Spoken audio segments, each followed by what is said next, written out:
My friend won't accept that I don't want to be romantically involved with him, and now I don't know what to do after he made a complete fool of himself trying to convince me otherwise. Posted by you/throw a waffle away. I've had a very tough year with nearly every type of relationship in my life, romantic/intimate, familial, friendship, professional. You name it, it's blown up in my face. I've been to therapy, it wasn't great, but I'm trying my best to learn from it and not give in to avoidance and self-isolation. So that's the background. I, 24F, volunteer at an animal shelter several times a week, and there's a regular group that goes at the same time, all of whom are older than me. The closest one to my age is 28M. It seemed natural for us to see if we were a good match romantically, but ultimately, I'm not feeling anything toward him, and with everything else this year, I'm fine with focusing on myself and being single. We agreed to be friends back in July, and I thought that settled it. In mixed company outside of volunteering, obviously, we've had a few drinks and some deep talks, as in absolute trauma dumping, and usually, I'm opposed to this, but I thought being frank would help us be genuine friends and forget about the small amount of time we considered dating. Well, it turns out that over the past couple of months of having occasional conversations like this, it's only served to make his feelings stronger. More than once, he said, "We need to talk," and in those talks, he said things like how he appreciates our close friendship, etc., relating to trauma dumping and trust and whatever. Well, last week, during one of our little parties, I was joking about having a crush on someone at work. I wouldn't say it's a real crush, we've never spoken, and I'm certainly not trying to initiate anything, and 28M burst out that he's attracted to me and that I should stop talking about things like that. I went beet red and changed the subject. It really pisses me off that he thinks I should censor myself because of feelings he has, which I've done nothing to encourage. The next day, of course, I get a text that says, "We need to talk." I purposely skipped the shelter, but he insists on coming over to my parents' house because it's important.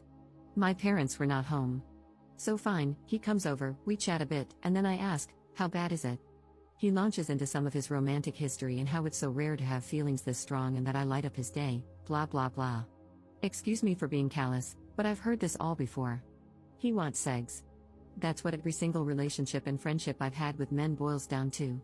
28M starts crying because I won't just force myself to be with him. I offer him a tissue, and he sniffs and asks for a band-aid instead because he fell earlier and scraped his knee. Oh my god, it probably sounds like I'm shaming him for being unmanly, but honestly, I don't care about gender. If anyone came to my house crying because they've known me for 3 months and started begging me to get over myself and F them, and then asked for a band-aid for the smallest scratch I've ever seen, I think they were pathetic. My reaction to this situation is universal, I assure you. I was nicer in person than I'm being here, but I don't believe for a minute that I can continue our friendship as it was. Knowing he's this desperate to get me in bed and literally willing to grovel for it, I can't find an ounce of respect for him anymore, and having been around desperate men before, I don't trust him or feel safe. He's latched onto one of my favorite hobbies, crochet, weird, right, and is trying to make plans incorporating that, but crochet is my favorite way to clear my mind alone. It's pretty obvious that despite everything I've said to him, he's betting on patience and ingratiating himself to me by asking me to teach him and make things together. He's playing the long game to get his willy wet. I don't want to have to stop volunteering here to get away from him, and what I learned in therapy encourages me to get past this to maintain the friendship. Am I insane for being this skeptical of his true intentions? Is there anything else I can do to reduce his attraction, or is my pre-therapy instinct right to GTFO ASAP? Relevant comments. Commenter. This guy isn't your friend.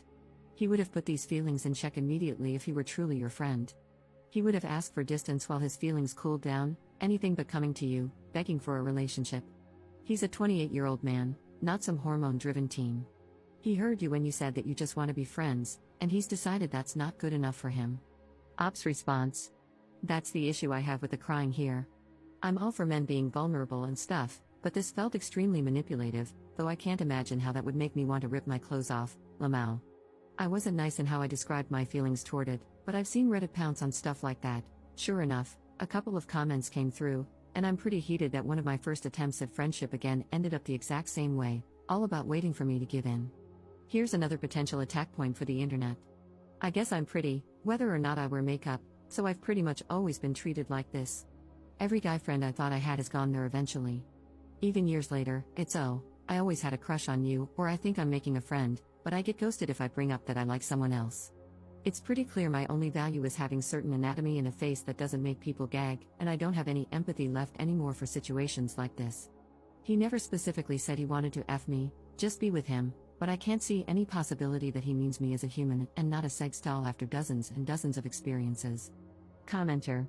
Interesting, I thought therapy was usually helpful in setting boundaries. I feel like you should consider finding a new therapist if this one is encouraging you to maintain relationships with people who don't respect you or your boundaries. You did have a hand in his trauma bonding with you, another sign that your therapist is failing you. Find a new animal shelter to volunteer at. If there isn't another one in your area, you should consider finding a different place to volunteer if you enjoy contributing to your community in that way. But maintaining any kind of relationship with him at this point is just plain stupid. Ops response. Yeah, I learned pretty quickly after therapy that my exposures for social anxiety made everything worse. I'm avoidant as hell and have literally run away from situations I dislike, and this really expensive, famous program, I'm not kidding, people come from around the world, encouraged me to say yes to everything, and it made my mental health a lot worse. Update 4 days later. Unfortunately, there's more. Before I made my original post, I already had plans with a mixed group, including 28M. Before I dive in, I just want to thank everyone who shared their experiences with ill-informed therapy, social anxiety, boundaries, and struggles similar to mine. I wish I were in a place where I could trust my gut without outside input, but at least there are kind, encouraging people out there. Unfortunately, the other people canceled, not on purpose, things just fell apart on their end, and I ended up being alone with 28M. It was okay. Later in the day, some of the others did show up, and we were messing around with those TikTok tarot readings, just being silly. Well, when it was my turn, the video that came up, of course, was all about love and romance, and I was like, no way, this makes me want to gag. 28M immediately burst into tears in front of everyone, saying, I wish you had said that the other night, that I make you want to gag. To be fair, there were some shots of booze involved before this, but still. I generally had a good day and wanted to keep the vibe, so I basically had to talk him down, also in front of everyone. Then, once everyone left, he pulled me aside, shocker, huh, and I had to reiterate again that the stupid TikTok thing is literally just TikTok. My reaction was not about him, and I had to defend my entire position in life again. Then he asked if he could prove himself by helping me study for university so he wouldn't make a scene anymore. I said I wasn't sure, but obviously, I'm not going to do that. It's hard enough to focus on school without a weepy baby having tantrums next to me, probably checking me out when I'm not looking. So, it's sad and it sucks because I have to change my whole routine now. I managed to find some other volunteer shifts that work with my schedule, but it's down to just 1 day a week. I told the coordinator why and asked if my new schedule could be kept private, if possible. They agreed to take me off the email list and just keep track of when I'm coming in. I feel bad complicating her job and ditching the other volunteers, but at least I still get to see the animals I've grown attached to. I alluded to this being a pattern in my life in my previous post and comments, but truly, this guy takes the cake. He really believes that every single thing I say revolves around him, like he takes up space in my head. Well, he does, but in a negative way. This week, things seriously escalated on his end, and I'm already tired of it. Surprise, 28M. I've actually lived an entire life without you, and I will continue to do so. Sorry you're so insecure that your life can be totally encompassed by someone else this easily. It's sad, but I doubt he will change. The tactic of cry, then guilt someone into giving me more of what I want is super easy to pull off. He sees every activity I do alone, joyfully, as an opportunity to commandeer that time and make it about him. I was nervous at first that he'd see this. I'm pretty sure he uses Reddit as well, but honestly, I don't care anymore. If he does, maybe seeing my side, because clearly, he cannot listen, might shock him into acting like a normal adult. Top 2 comments. Commenter. This guy is a pathetic creep. Hey, if you stumble across this poor lady's Reddit, please know that countless people, many of them women, think you're a super pathetic creep. You did not deserve to have this guy ruin something you enjoyed, either. I hope he gets abducted by aliens and returned to his creepy home planet. Commenter. Nothing is going to shock him into acting appropriately. He needs therapy, he needs to be brutally honest about his behavior with his therapist, and most importantly, he needs to be willing to do the work to change his behavior for good, which he won't do. All you can do is change your behavior to keep yourself away from creepy, manipulative dudes. Crying like that is manipulative, whether he means it to be or not. Stop hanging out with him one-on-one, and I would stop hanging out with the group if he's there. Can't you hang out with the other friends without him?